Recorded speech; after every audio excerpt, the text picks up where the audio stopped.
What's going on, Bulls fans, man? It's training camp day 3 is in the books, and the Chicago Bulls have made some more steps in the right direction. Reportedly, the chemistry between Josh Giddey and Zach LaVine is building. A lot of players are getting ready to play with Josh Giddey with his passing and playmaking. We're gonna talk about all and more, but first, you already know what we gotta do. We gotta play that intro.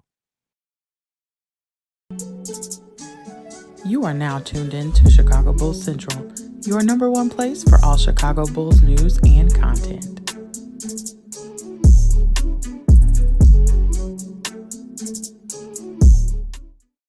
What's going on, Bulls fans? Welcome to another episode of Chicago Bulls Central, your number one spot for everything Chicago Bulls related. I'm the host there, Haize, but more importantly, you guys can follow the channel at Bulls Central Pod on every social media platform we happen to be on. With that being said, let's go ahead and get into it. Training camp day 3 is in the books, and the Chicago Bulls continue to get ready to start the season while they're adapting a new play style. We'll start off with the injury updates today. Nothing major there. Josh Giddey did more contact than what he did the day before, so steady progressing. I mean, at this point, we it's clear that Josh Giddey is going to be able to play whenever the Bulls are ready for him to play.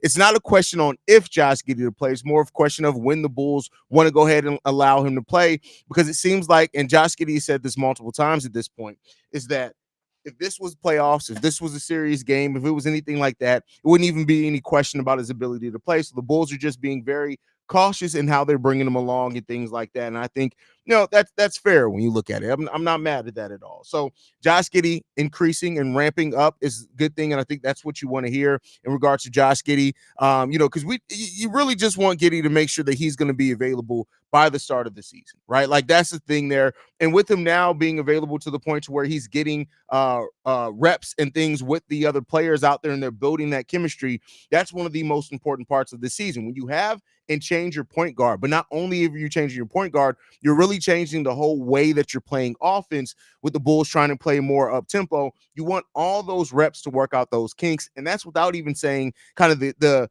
fit concerns that exist with Josh Giddey and Kobe White. They want to make sure that they eliminate that as much as they can to help them get over that hump soon. It's still going to be a bit of a start to the season, right, where it's going to be a little rough, right? Like, I would not be surprised. And by rough, I don't mean like they're looking like shit out there. I just mean that it may take a little minute for them to kind of understand how and where they need to pick their spots, how to play off each other, things like that.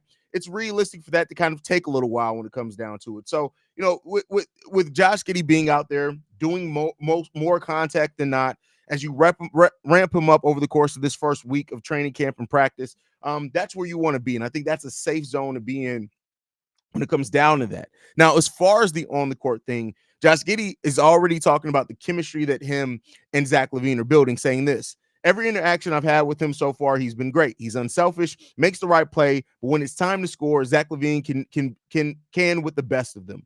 And so, even Josh Giddey saying that, they exchanged numbers shortly after the trade. They watched some tape together. They've sat down. So the off the court thing seems like it's already there, right?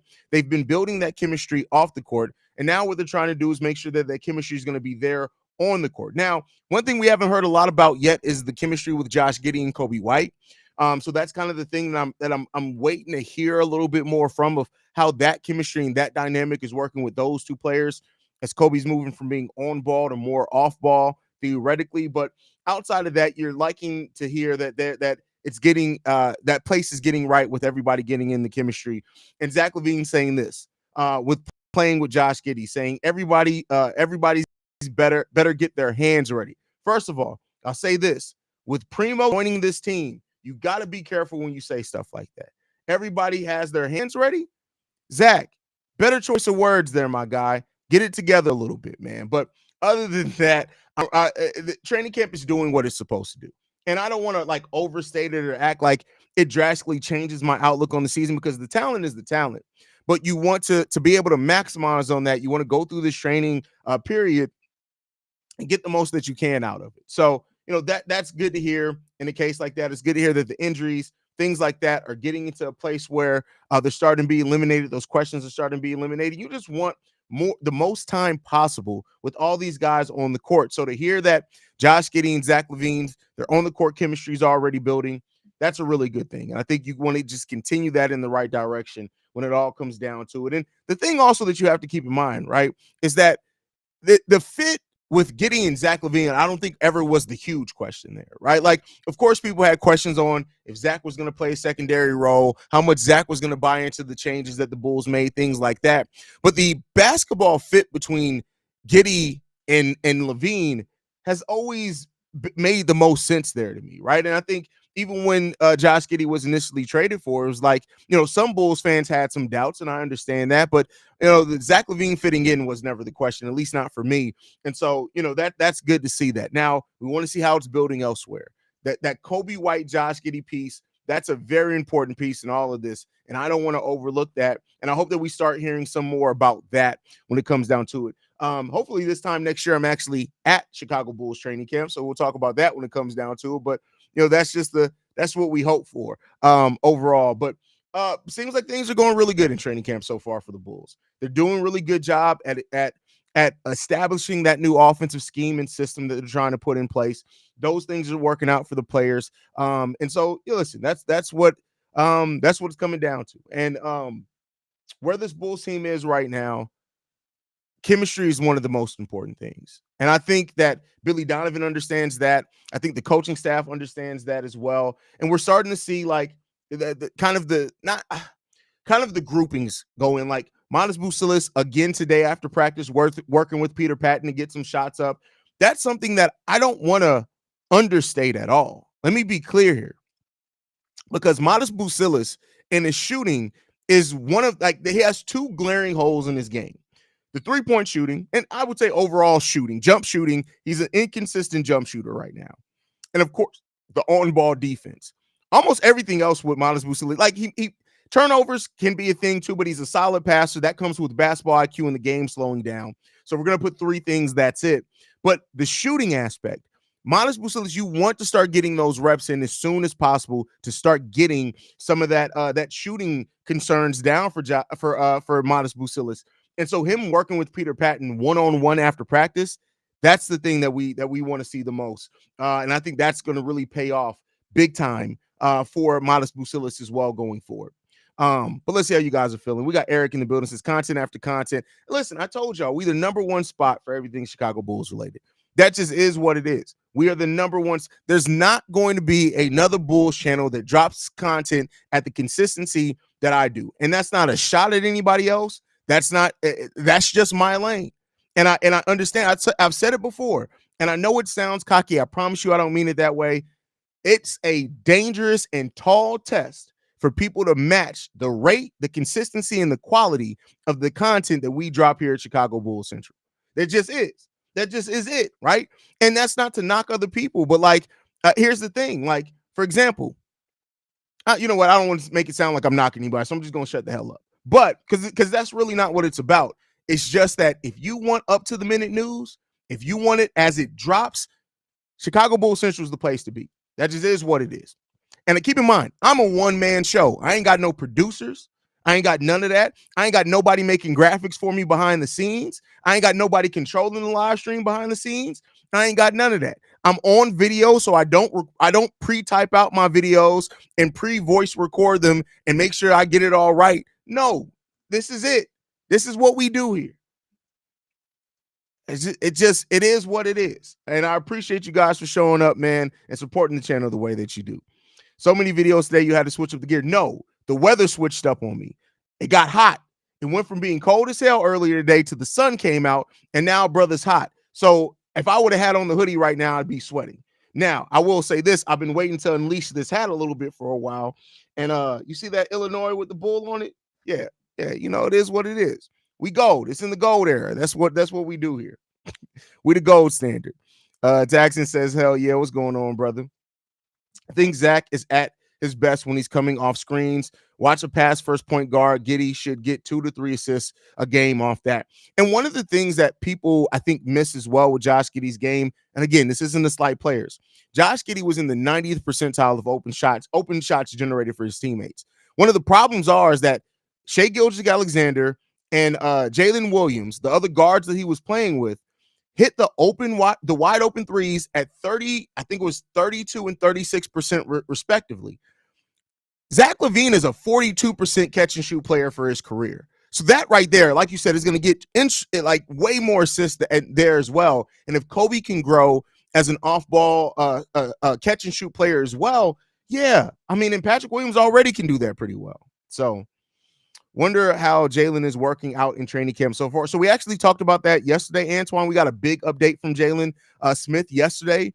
And so far, it seems like he's doing really good. He's running up the court really well. He's providing the athleticism that they want to see, and that he's really been good so far, really building chemistry more so with the bench unit, but he's been out there so far. How have you seen Duarte's physical conditioning in training camp? I haven't seen it personally, so I can't speak on that. But I will say this: doesn't seem like anything has come out about Chris Duarte yet. But Chris Duarte is coming into training camp hungry. Like, I think Duarte heading into restricted free agency also understands that, hey, it's time for me to make my move. I'm on my third team in my fourth year. It's time to start doing some things. And luckily, he's coming into a team that, if he can bring the defense and three-point shooting that he did like in the Olympics, Chris Duarte can find a role here. Now, how big that role is, how many minutes that is, that comes down to how he performs, right? But, I mean, he has players ahead of him. There's no doubt about that. But if Billy Donovan and what Donovan has said as far as it's an open competition, it's about who brings it. And if Chris Duarte, and he's already said, Chris Duarte is hungry. That brother's starving. Let's see what he can get out of it, man. Let's see what he can get out of it. You be here. Oh, yeah. Listen, we're at day 1,216 straight. That's how many days straight we've been posting content. 1,216. I haven't missed a day. Now, I won't lie to y'all. Some days I pre-recorded videos and I put them up later, like my son's graduation. You think I'm going to, now I pre-recorded it, but you got new content that day. So there you go there. But 1,216 straight days of dropping content. Most consistent Bulls channel on YouTube. I appreciate that. Can you show us your wardrobe, please? No, I'm not going to. You'll see it as I wear it. Just know this. I did an inventory. I think it was like a month ago, maybe at this point. And I've ordered some new stuff since then. But then I had 150 Chicago Bulls short sleeve and long sleeve tees. I had 30 hoodies, I think. Mistake me if I'm wrong. 6 varsity jackets and some other shit. But I got a lot of Bulls merch. Like, and Bears, it's crazy. Hey, do you know DJ Stewart is Danny Boy from Death? That's crazy. That's silly. Since the Bulls didn't sign Josh Primo, do you think we're gonna have to say no Giddey after every? Y'all gotta stop. Come on, man. Haize, maybe I'm bugging, but are you concerned with the lack of size from a rebounding perspective? No, because we have good positional rebounding all around. Jalen Smith is a really good per-minute rebounder. Now, if he plays more minutes for the Chicago Bulls, theoretically, his rebound production is going to be fine. Vooch can rebound the ball. We can knock Vooch about a lot of things. He's going to rebound the basketball. Then you got two of the better rebounding guards in the league in Josh Giddey and Kobe. I think last time I looked at it, they were both in the top 5 of rebounds per game, or maybe total rebounds for point guards last season. Let me take a look at that real quick. I don't want to fluff those numbers. Let me make sure I have that right. Give me 1 second. But while I'm looking that up, like, the point is that we got rebounding. Now, Patrick Williams is going to have to step up some. Make no mistake about that. Manas Busilis is a really good rebounder as well, so I'm not too worried about him rebounding. Let's see. Kobe White was 7th in rebounding for point guards, and I think they have Josh Giddey listed as a shooting guard on this one. And Josh Giddey was number 2.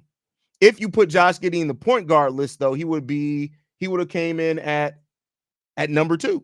So technically, because they're both basically play point guard, you have Josh Giddey was the second best overall rebounding guard in the game of basketball, and Kobe White was the 8th when you add in the shooting guards, the 8th best overall rebounding guard in the game of basketball. So I'm not worried about that. I'm really not worried about rebounding overall. Zach is whack, but not like, come on. TBO be tripping. What's your starting 5 and who's your first 2 off the bench this season and why? I mean, because it makes sense. That's going to be the reason I give. It makes sense. Josh Giddey, Kobe White, Zach LaVine, Patrick Williams, Nikola Vucevic. That's probably your most likely starting 5. Maybe Jalen Smith cuts out Nikola Vucevic in that starting five. I still doubt that personally, even though there's been some talk around that, but we'll see. I do think that Jalen Smith makes more sense stylistically for how the Chicago Bulls want to play basketball, to be in that starting five with that unit, but that doesn't mean it'll happen. And the first two players off the bench are either Jalen Smith, and I would assume who's first regardless, and then Jalen Smith if he is coming off that bench. That's it. Players that make sense. Versatility all over the place. I hope the Bulls keep DJ Stewart. Did you know what? Stop with the.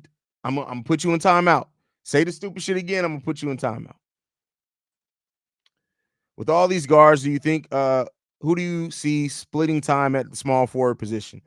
I mean, it's going to be a lot of players, because I think you're looking at the way that Billy Donovan's probably going to use this lineup is that while Zach LaVine is probably going to start at the three, you're probably still going to see a combination of Torrey Craig, Modest Bucilis. I think he's going to crack the rotation. Modest Bucilis, and then take your pick of Ayo Dosunmu can play some minutes at the small forward. He played more minutes at small forward last year than any other time in his career. Him being probably your best reserve player, they're going to use him in a lot of different positions. Bucilis, which I already said, Torrey Craig, and then depends on if Dalen Terry and Julian Phillips end up playing a lot. So Haize is the hardest working person in sports. I mean, some would say that Stephen A. Smith may work harder than me. Can't believe it's coming up on 3 years since I first subbed to your channel. Glad to have had your content be a daily part of my life for the better part of 3 years. See, Red, I appreciate that, Alex. Definitely appreciate that. It'll be fun to talk basketball this year in point guard play. A lot of fans won't understand the getting people open part is part of the game. Hey, it's a huge part of the game. And when you are in the 90th percentile of generating open shots for your teammates, that just means they just got to hit the damn shots, right? If you want to see what his closet looks like, walk into the lids and imagine it's just Chicago teams. That's crazy. Oh yeah, we don't even talk about the hats. Like, I have a whole rack of just hats. Yeah, it's bad. How long do you see Vooch and Zach staying on the team? If the Bulls are in the playoff mix, should they stay the whole season? Vooch, I think that the Bulls are probably going to move Vooch regardless. He just stylistically, you kind of got to move on from him. I think I will give a higher percentage chance right now that Vooch is moved than Zach LaVine being moved.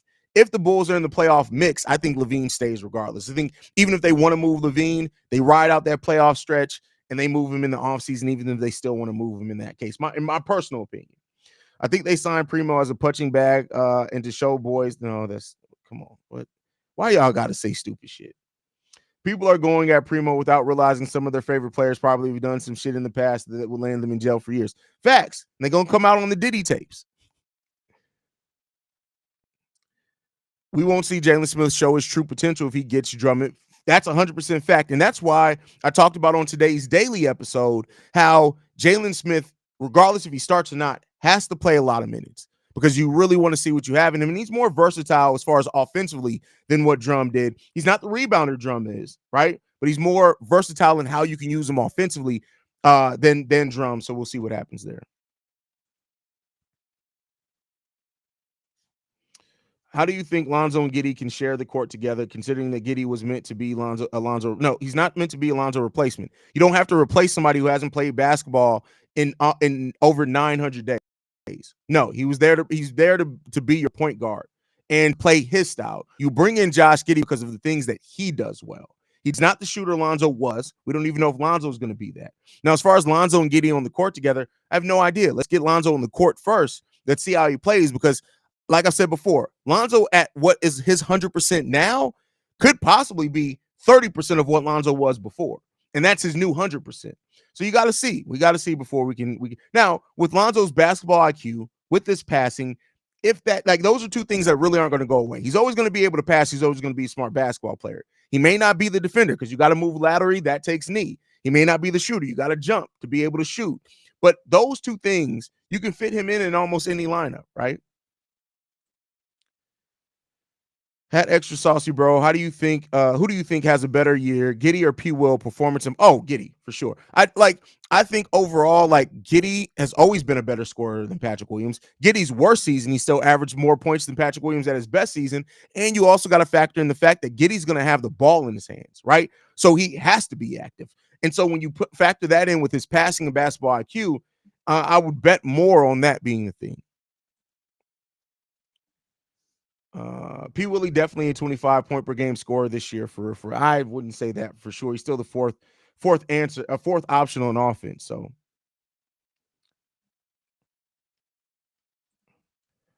could Giddey get 9 assists per? Oh yeah, for sure. He can easily get 9 assists per game. Who is the Bronny stopper on this team? Bronny, you could be the Bronny stopper. Anybody can stop Bronny. So it's not that hard. I mean, yeah, Javon Carter could stop Bronny. Yeah, Javon Carter would bitch Bronny James like easily. Just every time you look at Leroy Javon Carter, remember, at least he's not Bronny James. That's what I can say on that one. They told the Lakers draft Bronny, or we would tell about the Giddey parties. Well, I mean, listen, LeBron has already spent years talking about how great a Giddey party is. So I don't even know if you need to even release that. That's already out there, my brother. It's already out. So we'll see what happens there. But yeah. But overall, though, to get back on the topic of training camp, I like what's developing here with training camp for the Chicago Bulls. Let's hope that it keeps going on, and that, like I said, it doesn't change my outlook. Like, I'm not going to be one of those. Damn, Trey Murphy suffered a right hamstring sprain, was going to be out for 3 weeks. He knew that they were trying to trade his ass. That was a rumor. I don't know if I believe that or not. But yeah. Can we agree Lonzo's going? No, we can't. At this point, no, you can't bet on Lonzo playing 15 to 20 minutes per game. I think a more safe thing to look at, to be honest with you, at this point, is Lonzo probably being the safe bet between 12 and 15 minutes per game. I would say that, right, on average, but there's still going to be times where he's just going to have to sit his ass down. So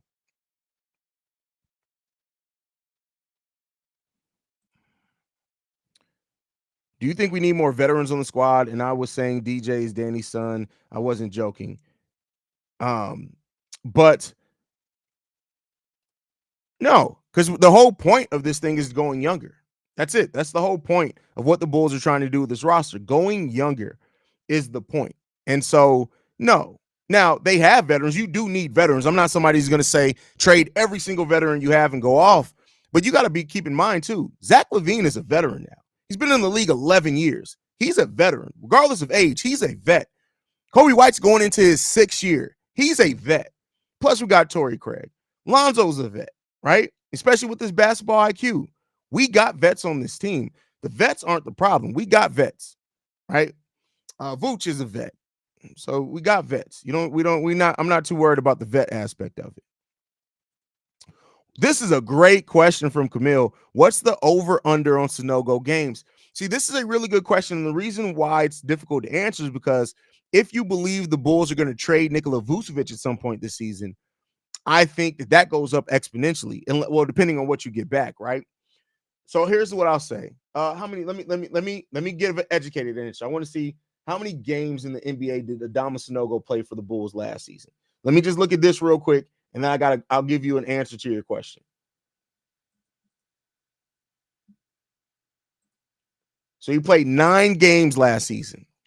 So with that said, there's always going to be an injury. We don't have any other potential center on this roster other than Jalen Smith and Nikola Vucevic.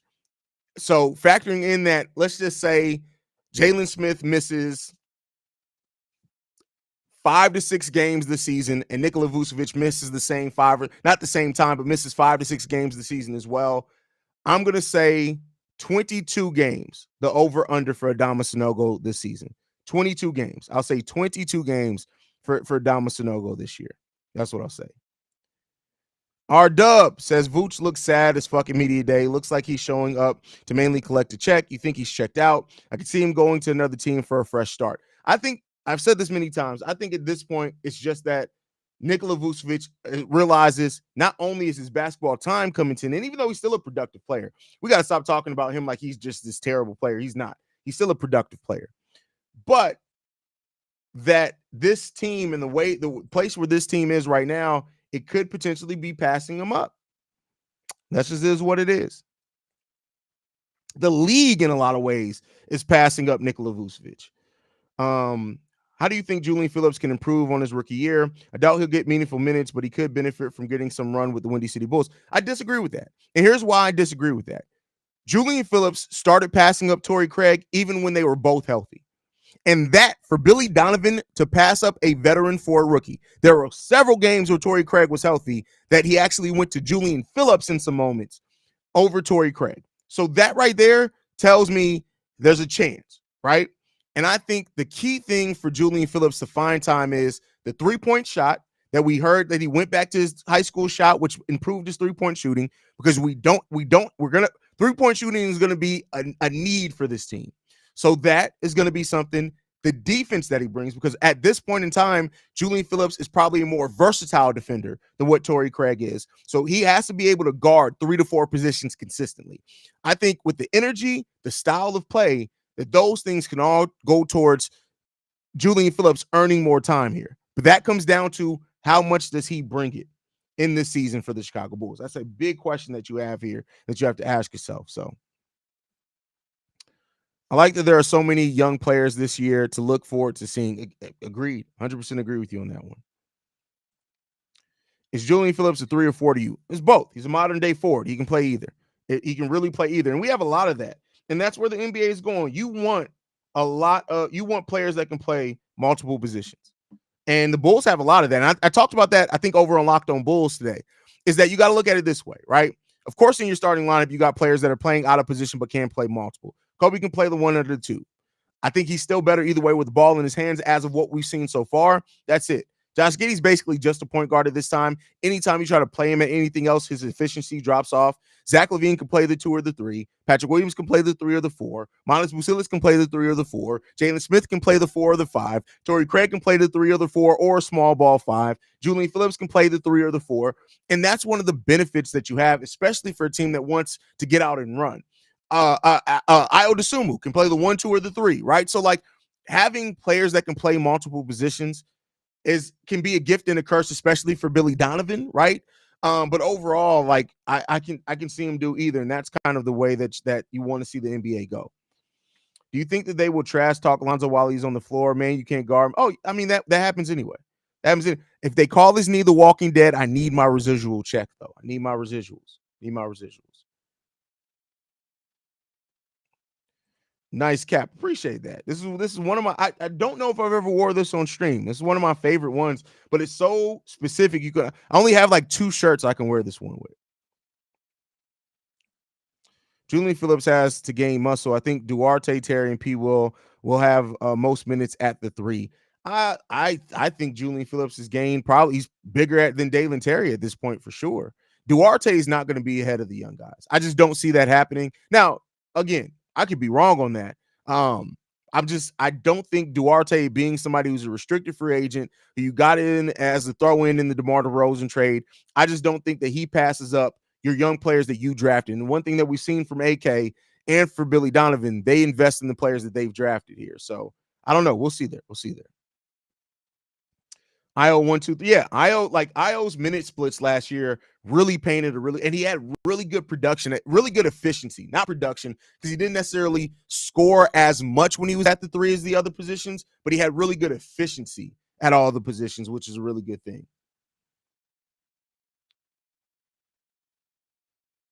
Manas Busilis is not going to start, especially not at the 4 right away. I can tell you that right now.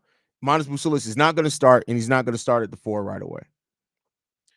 Where do you see this team in 5 years? Bro, I have no idea. Ask me that midway through the season. I really don't know, bro. Like I actually asked myself that not too long. I don't think I said 5 years. I think I said 3. Because so much is up in air and so much is dependent on this season, for example, right? Because let's say that this Bulls team starts building some chemistry, but just can't get over the hump as far as winning games. That's something that people don't talk about enough, right? Like we talk about if you either win or lose games, but with the Bulls, 29 of their wins of 39, 20, yeah, 29 of the 30, no, 26 of the 39 wins last season came in clutch. That's 2/3 of your wins that were clutch. You lost your best clutch player. You lost your top 3 players in estimated wins added and EPM, right? So you lost that. So if this is a Bulls team that starts showing some really good things, but they just can't get over the hump and win games down the stretch, and then they end up losing and keeping their top 10 pick, that drastically changes the next 3-4 years. If this team is bad, right? Let's say they still can't get over the hump and win games, but they're too good to keep their top 10 pick, then that kind of keeps you down a little bit further. It's a lot of different places that you can go right now. A lot of different places this team can go. Tamika says, hey, what up, Haize? Can you explain to me between three facts about the Bulls standings and top to bottom, thinking, tanking, tearing? You asked this question earlier. I answered, Tamika. What are you asking in a different? Maybe you're trying to ask something different, and I'm not I'll put it on me. Maybe I'm not comprehending what you're trying to ask because I explained the difference between tanking, rebuilding, and tearing down. Try to ask it in a different way because clearly I'm missing something. I want to answer your question, but clearly I'm missing something here. How would you rank our offseason moves from best to worst? Oh man, I gotta sit down and think about that. That's not something I don't think I can answer off the top of my head. I'm gonna try. Give me 1 second. The DeMar DeRozan sign-in trade is probably the worst. The Alex Caruso for Josh Giddey is probably somewhere in the middle. I think the Jalen Smith, if he hits, can end up being the best value deal that happened this offseason, personally. No, the best move that we made was drafting Modest Bucelis at number 11. I think that's the best move that the Bulls made. Jalen Smith signing is shortly thereafter that. Then the Josh Giddey signing because of what we lost and we didn't get any picks back. But as the player of Josh Giddey, I still like that move. The DeMar DeRozan signing trade is probably one of the worst. And I know people are going to say, well, it was a signing trade. Haize, you could have signed there outright. Yeah, but had you just timed your deals differently, you could have gotten the first round pick swap in that. Yeah, is that the only deals that we made? Am I missing something? Like the THT, the Kenny Lofton Jr., those deals, they're minimum deals. So I'm not really, I mean, those don't rank as good or bad for me personally. They just don't rank as good or bad for me. You just mentioned players are valuable when able to play multiple positions in this area. Giddey only excels at one position. Is that value to you? Yes, because what he does at that one position is elite. Josh Giddey is an elite playmaker in this league. So, yeah, if you can't play multiple positions, you have to be elite at what you do. And Josh Giddey is in the 90th percentile.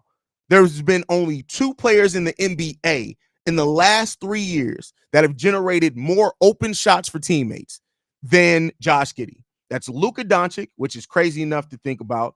Luka is one of those. And I think the second one, I don't remember off the top of my head. It wasn't Shea.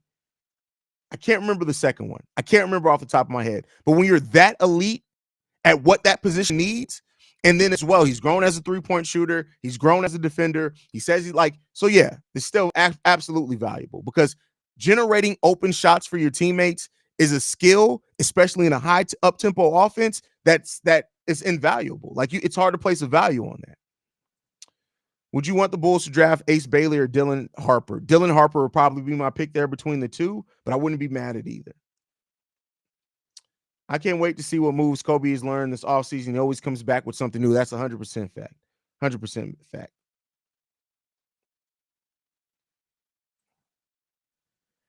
You definitely be on point with your insights. Thank you. Most people who know me outside of this podcast and will tell you, when I'm not.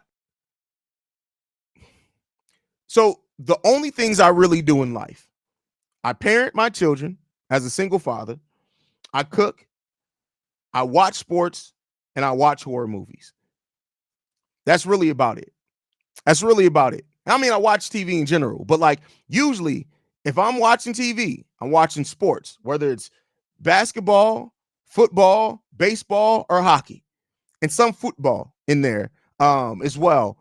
That's it. That's what I do. That's it. I'm watching, literally, I watch probably more basketball games and talking about in totality, NBA, college, women's basketball, bums off the street, the big 3, European basketball.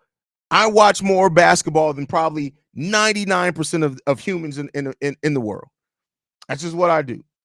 So, it is what it is when it comes down to it.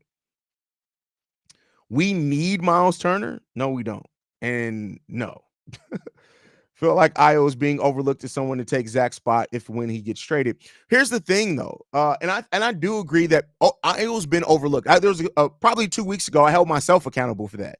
Like not that I overlooked and forgot about Io. It's just that I don't talk about Io's like as much as Kobe White, and he deserves to be talked about that much because he made an insurmountable leap offensively and defensively last year.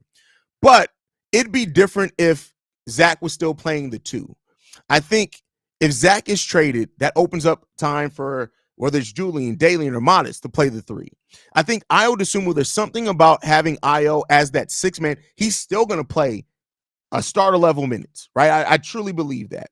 But I don't know if they move, and they may this season. If Zach LaVine is moved this season, because they may not want to start Modest Bucelis, they may want to still bring him off the bench. But then at that point, you don't have a stabilizer off that bench. That's a big role on the team. And I think sometimes we can overlook that because we think the value is in starting. But, we'll see what happens there. There are potentially as many 5 franchise-changing players in the draft next year. What do you think about us going for VJ Edgecombe as a draft target for the Bulls? There's a lot of draft targets. Now, it depends on who works out as well for the Chicago Bulls this season. I think that's a huge part in it as well. What positions or what young players end up stepping up for the Chicago Bulls next year? That's a big question that you have to ask yourself. Now, one could say that if you end up in the top 10 and if you get lucky wherever you are, but VJ Edgecombe is going to go in the top 3. I don't think the Bulls are going to be that bad. That would mean if they do fall in the top 3, it has to take some lottery luck. But I've told you guys before, the player that I'm saying, and shout out to my brother Korn, Hugo Gonzalez is the player that I'm telling you, especially if the Bulls end up like 9 or 10, look out for him. Go and look up Hugo Gonzalez tape. Now, again, if the Bulls go in the top 5 or 6, there's guys that I absolutely take above him. Dylan Harper, VJ Edgecombe, Ace Bailey, Malik, the center there. Those all the guys that I say you take over Hugo Gonzalez. But if you end up at 9 or 10 and you're looking at Asa Newell or Hugo Gonzalez, hey, Hugo, I'm telling you right now, I will not be surprised if Hugo Gonzalez ends up one of the top 3 players to come out of that draft, even though he's projected to go more around number 10. So, Tamika, was the Bulls in a better place before LaVine signed a 5-year contract? And I think that's when the drama started. No, they weren't a better place. Hell no. Hell no. Would you rather give minutes to the youngsters or bet on someone who scored 27 points on his debut day? I don't care about a debut day. I'd rather give time to the youngsters. A debut day doesn't mean anything. Corey Brewer has a 50-point game. A debut day, I don't give a fuck about that. What's the skill set? What's the potential? What's the upside? That's what I'm looking at. Somebody scoring 27 plays. That's like in the WNBA, people were like, Rachel Banham shot 8 3-pointers in the game. Our 3-point shooting's fixed. And she came to the Chicago Sky and sucked ass. I don't give a fuck about a debut day. Take that debut day, ball, roll it up, shove it up your ass. I don't give a shit about a debut. People who don't know Josh Giddey's game will be educated this season, true facts. And you're right, and I'll be definitely one of those. Definitely one of those. First of all, you used to skip. Why'd you used to skip me? Why'd you used to skip me? Why'd you used to skip me? That's the question that we need here. Why do you think the Bulls don't play zone defense with these young players? I mean, we haven't seen this team, and the Bulls do play some zone defense. Now, I think you need certain skill set to play zone defense, but every team in the NBA is playing some zone defense. I feel like the defense is going to be okay, not super good, but okay, average because they got steals, the fractions and blocks, the defensive. Oh, no, this team's going to be terrible defensively. It's going to be terrible defensively.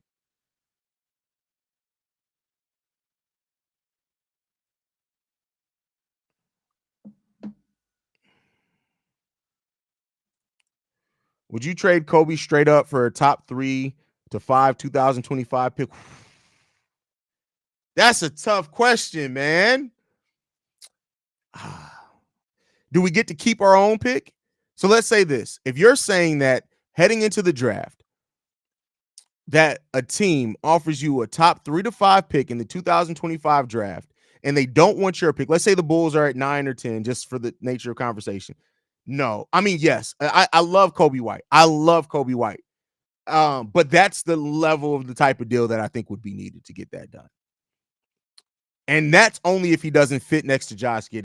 Like, still a tough question. That's still a question. That's tough.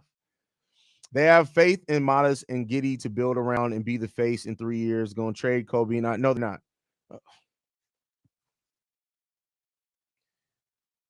Oh my Lancer, bro! If they had faith that Josh Giddey was going to be the face of the franchise, they would have signed him to an extension before the season started. That's what I'll say on that one. We need an answer, fam. Well, shout out to Brandon L. Jet, the general in the building. Hold on. I'm going to try this one. My brain may explode live on air. Ansarula. Did I say that right? Ansarula. Asarula. No, that's a different thing. Haize, what's going on with the big Kenny and EJ as well as THC? I really want to know what's happening with them in training. I mean, they're there. Listen, I don't think you're going to hear a lot of them. Like, Kenny is going to be in the G League. EJ is going to be in the G League, right? Now, they're trying to get an NBA spot. I'm not saying they're just coming in like, oh, we're just going to the G League, but that. And now THC, haven't heard anything about T, but we really haven't heard a lot about kind of the role players, right? The role players, sub role players, everything's kind of been focused on the fit with your higher up in the rotation players right now. But we'll see sooner rather than later. Think about it. This time next week, we'll be 2 preseason games in, 2 of them. So we'll see. We will see.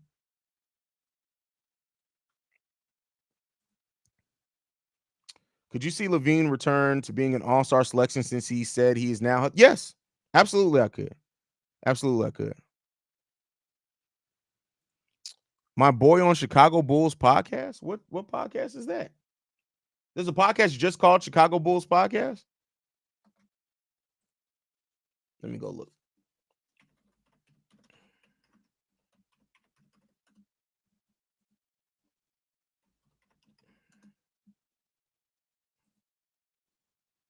You mean CHGO? Who's Chicago Bulls Podcast? I may want to work with him. I'm not even saying that to talk shit about him. I didn't know there was a podcast just called Chicago Bulls Podcast.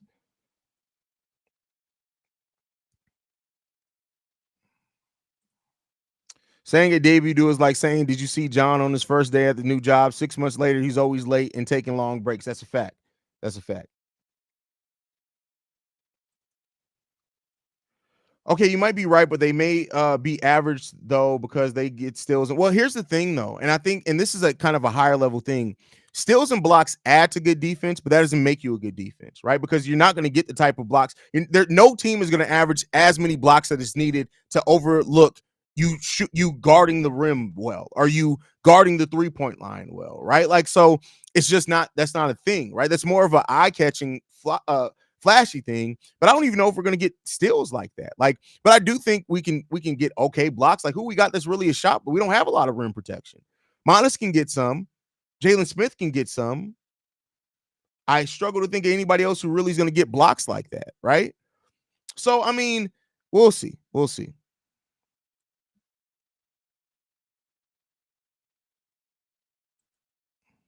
Oh, that's a good point. That's a really good point, Ramon. That's a really good point. Really good point.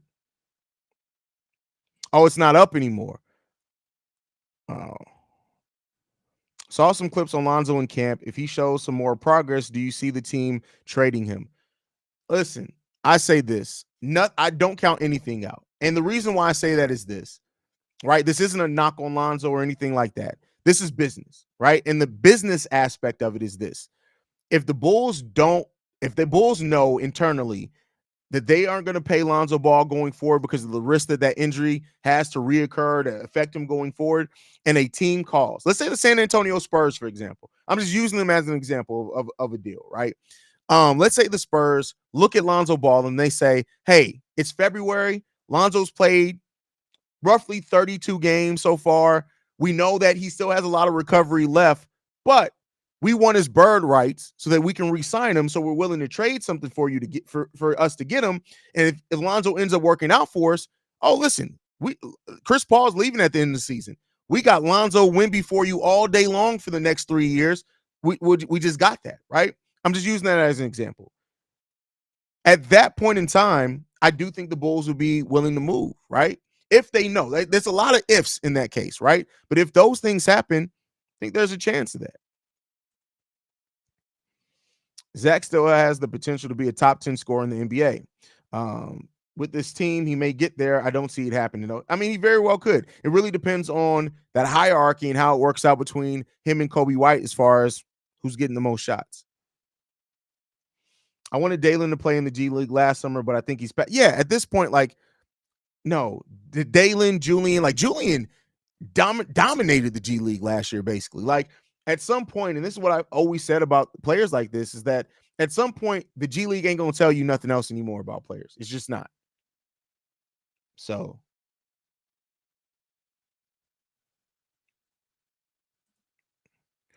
the Bulls have a lot of low IQ defensive players. It is going to come down to effort and having a scheme that covers your team. That's a fact. That's a fact. Inside. Now I know you're trolling.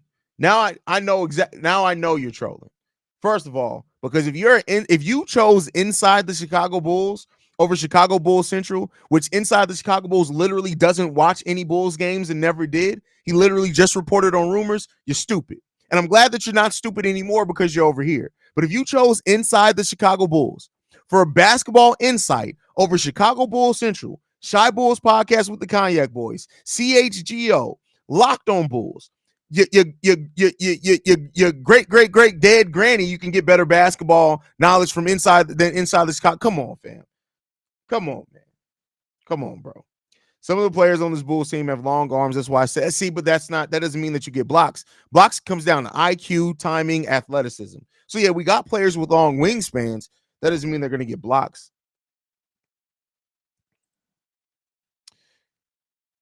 Is there any chance of Io having another down season, or did he grow past that? I think looking at him last year, I think Io DeSumo really understands. Now, any player can have a down season. I want to be clear there. There's no player that's abstained from having a down season. I don't care how good you are, right? So there's a chance of that, but I'm not too worried about that.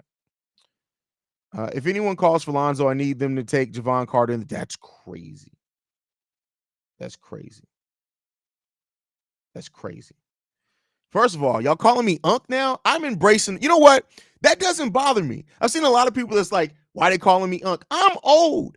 I hope you all get to this point. I'm 37 years old. I'm knocking on the door of 40, and I look damn good. I don't like getting old. Doesn't bother me. Call me Unc. I'm embracing my Unc era, and I'm going to bring along people with me. Like, I look at that and say, there are a lot of people who are in their Unc era and still want to act young, and they look stupid. You look stupid. I'm not mad at being Unc.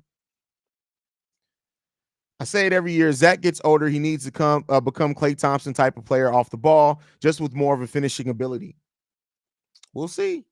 We'll see. I think this season is going to tell us a lot about the maturity of Zach LaVine as a basketball player, right? The refinement, because this is going to be the type of team that you have to refine your game. It's not just anymore going out there and just pure athleticism, or you're just about to get all the shots to get all the shots. It's about the refinement. And I think we're going to learn a lot about Zach LaVine in that area this year.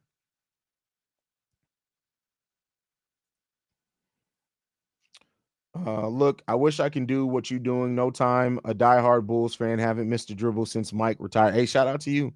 Shout out to you. Embrace it, Haize. You're 382.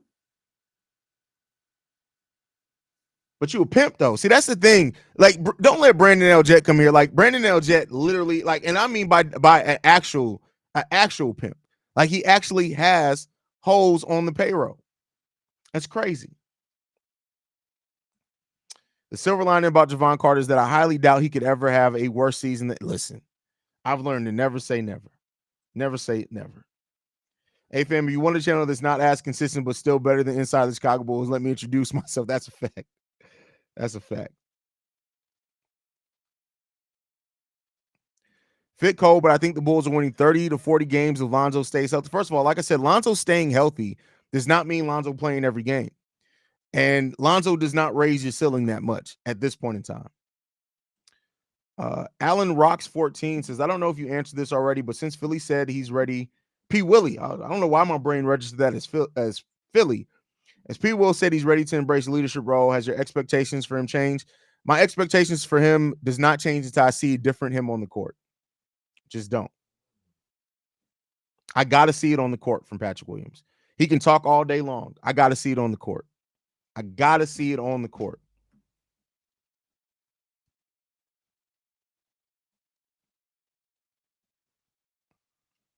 But all right, y'all. I appreciate you guys so much, man, for everything that you bring.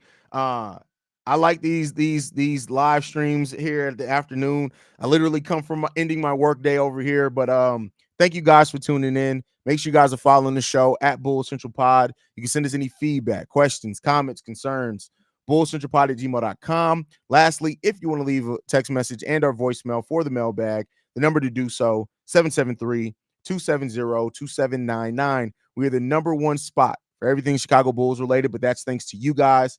And like I like to end every episode on, go Bulls. Love you guys. See red if you can, y'all. Let's see red this season, man. I love you guys. Go Bulls, y'all. Peace. This has been a presentation of the Breaks Media. I see red, I see red, I see red, I see red. Yeah.